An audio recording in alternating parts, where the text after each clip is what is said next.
au début, David était vieux. Alors il comprit que la construction du temple ne lui revenait pas en bénédiction, mais son fils Salomon, celui qui lui succéderait comme roi Salomon.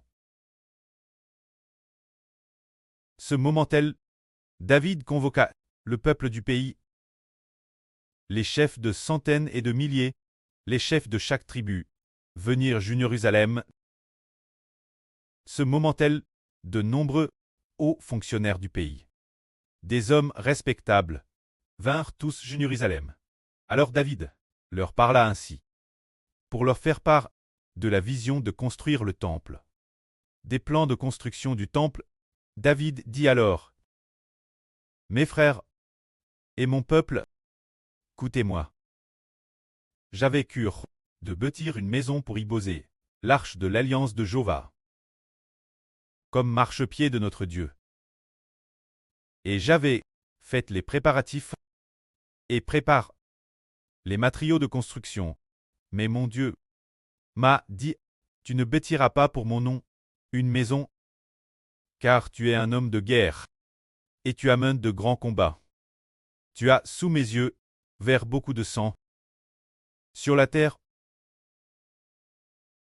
C'est ainsi que David ne put pas bâtir le temple, car Jéhovah avait dit que David avait vers beaucoup de sang. Puis David poursuivit. Cependant, le Dieu d'Israël, Jéhovah, m'a choisi au sein de toute la maison de mon preux, pour être roi d'Israël, toujours, car il a choisi Juda pour chef, et dans la maison de Juda, la maison de mon preux. Et parmi les fils de mon preux, il m'a aguerri pour me faire régner sur tout Israël, et parmi tous mes fils, car Jéhovah m'a donné beaucoup de fils, il a choisi mon fils Salomon pour siéger sur le trône de Jéhovah, pour régner sur Israël. Ce moment-là, il dit, tous les officiers, tous les ministres du pays en disant que celui qui succéderait David comme roi serait le fils de David Salomon, bien que Jéhovah ait donné David beaucoup de fils, mais c'est Salomon qui, l'avenir, devait succéder comme roi pour régner sur Israël. Alors pourquoi Jéhovah a-t-il choisi Salomon pour succéder David comme roi? Dans quel but? David expliqua que le choix de Salomon était pour une seule chose, construire le temple, afin que le peuple serve Dieu. Il dit alors ceci. Jéhovah m'a dit, ton fils Salomon bâtira ma maison et mes parvis, car je l'ai choisi pour mon fils, et je serai pour lui un preuve, s'il persévère, pratiquer mes commandements et mes ordonnances, comme aujourd'hui. J'affermirai son royaume pour toujours. Maintenant donc, devant toute l'assemblée de Jéhovah, et en présence de tout Israël, et sous le regard de notre Dieu qui vous observe et vous coûte, appliquez-vous, observez et recherchez de Jéhovah tous les commandements, afin que vous posiez ce bon pays. Ce moment-là, David donna le plan de la construction du temple, avec tous les modes. Son fils Salomon se dire comment le temple devait être construit, il le dit son fils. Comme il est dit ici, David donna le modèle du portique, des bâtiments, des chambres du trésor, des chambres hautes, des chambres intérieures et du lieu, pour le propitiatoire, le plan du lieu terrestre saint, qu'il remit à son fils Salomon. C'est dire que David avait un plan. Ce modèle du temple, ce plan que Jéhovah lui avait fait comprendre comment construire le temple de Jéhovah. Il remit alors ce plan ou le modèle correspondant. Son fils Salomon. Il faut que Jéhovah le meuve. Connu par l'Esprit. C'est Jéhovah. De Jéhovah. Toutes les chambres d'alentour. Les entr'eptes du temple de Jéhovah. Et les trésors des choses saintes. Il indiqua tout Salomon. David lui indiqua aussi les classes des prêtres et des Lévites, les divisions des Lévites, dans le temple de Jéhovah, de la maison de Jéhovah, et dans le temple de Jéhovah, du service de la maison de Jéhovah. Le poids des ustensiles, il indiqua tout Salomon. David révéla encore, et indiqua Salomon, l'or pour tous les ustensiles d'or de chaque service. L'argent pour tous les ustensiles d'argent de chaque service. L'or pour les chandeliers d'or et leurs lampes. L'argent pour les chandeliers d'argent et leurs lampes, selon l'usage de chaque chandelier. Et de ces lampes, le tout selon leur destination. David indiqua aussi Salomon. L'or, pour les tables des pains de proposition.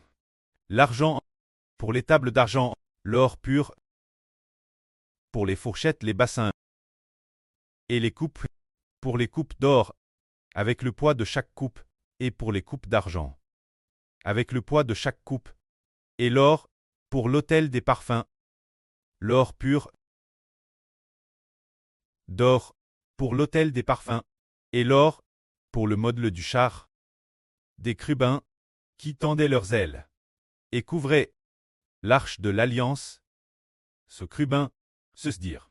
Qu'au temps de Mose, au-dessus de l'arche de l'Alliance, il y avait 2 crubins. Mais, quand vint le temps, ô Salomon bétite, le temple, l'arche de l'Alliance ne changea pas. Mais en plus de l'arche, du propitiatoire, outre ces 2 crubins-là, on continua à fabriquer de plus grands crubins. C'est dire que, au-dessus de l'arche, il y avait 2 petits crubins, juste assez pour couvrir l'arche de.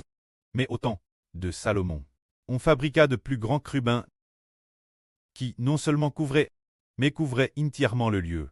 TRS saint dans tout le temple. C'est pourquoi David dit ceci. Tout cela, se dire tout le plan de ses travaux, tout appartient à Jéhovah, de Jéhovah sur moi. Qu'il me l'a fait comprendre. C'est ainsi que David transmit tous les plans pour la construction du temple, Salomon. Aujourd'hui, nous disons que David préfigure le Seigneur Jésus-Christ, et le Seigneur a aussi RVL. Comment construire le temple? Bien que le frère Heber n'ait pas vu de vision, ni entendu de ses propres oreilles, comment construire? Il est merveilleux de voir que l'esprit du pré et du Seigneur est en lui, permettant au frère Heber de comprendre clairement comment nous devons construire notre temple, comment le construire pour glorifier le nom de Dieu. De plus, comme nous venons de le dire, combien d'or pour les tables d'or, combien d'argent pour les tables d'argent, combien d'or pour l'autel des parfums, et combien d'airain pour l'autel d'airain. Tout cela avait une mesure détermine, chaque chose avait une quantité correspondante fixe. De la même manière, nous avons 9 mélodies. Et pour chaque mélodie, combien de chants il doit y avoir.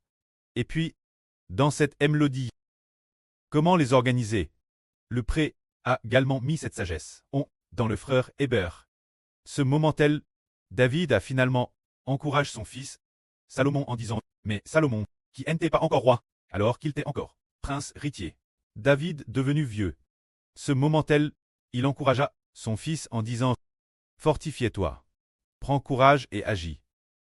Ne crains point, et ne t'effraie point. Car Jéhovah Dieu, mon Dieu, sera avec toi. Il ne te délaissera point, il ne t'abandonnera point, jusqu'à ce que tout l'ouvrage, pour le service de la maison de Jéhovah, soit achevé. » Vois, il y a ici les prêtres et les divisions des Lévites, pour le service de Dieu, dans toutes les affaires du temple. Il y a aussi toutes sortes d'artisans, pour chaque type de travail, PRTS TD de bon cure, et tous les chefs, ainsi que tout le peuple, obéiront tous tes ordres. C'est dire Salomon, au moment de la construction du temple, puisque le précleste a décidé de définir et de faire bâtir le temple de Jéhovah Dieu. Ainsi de Salomon, le prestige devint immense, faisant que tout le peuple du pays obéisse Salomon. Toutes les tribus et leurs chefs se sont entièrement soumis, les ministres de la cour, les conseillers et les généraux, se sont tous soumis Salomon. Et de plus, selon leur classe, les prêtres en service, et les Lévites obéissent tous aux ordres de Salomon. Ainsi, dans le pays, tout est stable, et la paix est régnée aux frontières, permettant Salomon d'être sans souci, sans aucune inquiétude l'arrière. Ainsi, Salomon pouvait bâtir le temple en toute tranquillité. Ce moment-tel, David continua de dire aux ministres et aux fonctionnaires mon fils Salomon, est celui que Dieu a choisi. Il est encore jeune et délicat. Et cet ouvrage est immense. Car ce temple n'est-ce pas pour un homme, mais pour El Jéhovah Dieu, construit. Mon Dieu. Pour le temple de mon Dieu, j'ai mis toute ma force, en préparant de l'or pour ce qui doit être d'or, de l'argent pour ce qui doit être d'argent, de l'airain pour ce qui doit être d'airain, du fer pour ce qui doit être de fer, du bois pour ce qui doit être de bois, ainsi que des pierres d'onyx, des pierres enchâssées, des pierres de couleur et toutes sortes de pierres précieuses, et une grande quantité de marbre blanc. De plus, dans mon affection pour le temple de mon Dieu, en plus de tout ce que j'ai prépare pour le Saint-Temple,